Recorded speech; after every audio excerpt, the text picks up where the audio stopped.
Hey everybody, Casey Phillips here, back again with another Sunday Gospel reflection. Excited to get into that today. Hope your summer's going well.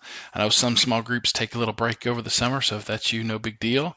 But continue to share these Gospel reflections and maybe check in with your groups from time to time to see how they're doing over these long summer months. The Gospel comes to us today from the Gospel of Mark.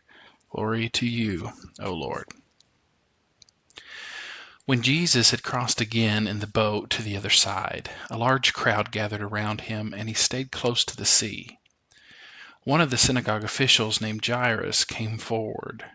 Seeing him, he fell at his feet and pleaded earnestly with him, saying, "My daughter is at the point of death. Please come, lay your hands on her, that she may get well and live."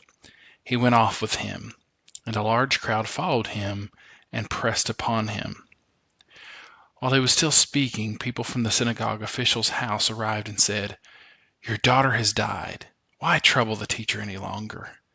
Disregarding the message that was reported, Jesus said to the synagogue official, "Do not be afraid, just have faith." He did not allow anyone to accompany him inside except Peter, James, and John, the brother of James. When they arrived at the house of the synagogue official, he caught sight of a commotion, people weeping and wailing loudly. So he went in and said to them, "Why this commotion and weeping? The child is not dead, but asleep." And they ridiculed him, and then he put them out. He took along the child's father and mother and those who were with him, and entered the room where the child was. He took the child by hand and said to her, "Talitha koum," which means, "Little girl, I say to you, arise." The girl, a child of 12, arose immediately and walked around, and they were utterly astounded. He gave strict orders that no one should know this, and said that she should be given something to eat. The Gospel of the Lord. Praise to you, Lord Jesus Christ. So another powerful healing, and not just a healing, but a rising from the dead from Jesus. As you read that, you get the sense from Jairus of just his urgency, and what a vulnerable place to put himself in as a synagogue official. Maybe he's followed Jesus' story over the past several weeks and knows that he can do something for his daughter, at least heal her. And so when the others meet him and say, "Don't even worry, don't bother the teacher, he can't do anything," and Jesus responds, "Just have faith." You can just kind of imagine Jairus being like, okay. Another thing that's interesting, he takes, Peter, James, and John, and he's ridiculed, right? She's just asleep, and he's ridiculed.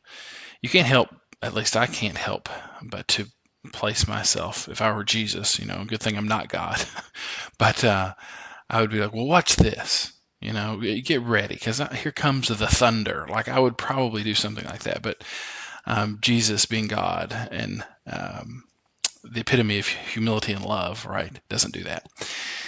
And going in, and then, of course, the miraculous rising of the child. And then you have, again, the strict warning, don't tell anybody, that I've done this. Something that's been interesting to me as I've, read the Gospels is you see that at several different points, right? Jesus warning the disciples or telling them not to, or even people he's healed. Don't go out and tell people. Go to show the scribes and the Pharisees, but don't tell them. And of course, oftentimes they do. And this is referred to as the messianic secret, as scholars and theologians have looked into this.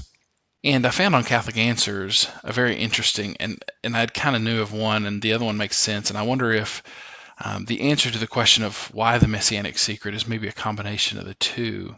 But one answer that they give is really Jesus was trying to prevent his premature death, right, in a naturalistic way, by keeping kind of the secret down, to keep from too many followers, to keep from people getting upset too soon and leading him to his an untimely death. The second reason was that Jesus needed time to kind of reform in the Jewish mind what the Messiah was and what he was there to do, right? So there, a lot of folks had in mind this militaristic leader who was going to kick the Romans out, and so he needed time through his example, through his teachings, through the healings, and all these other things to reform in their consciousness what it means, so that when he died, and all of that happened through his resurrection and ascension, then the pieces could come together and people to follow him. So I think it's one of these things that have fascinated scholars for a while. And as you're reading the Gospels, you might have had that question as well. So I hope that helps. Anyway, so I hope you all have some really fruitful discussions in your group this week. Let us know if you have any feedback. And as always, God bless you.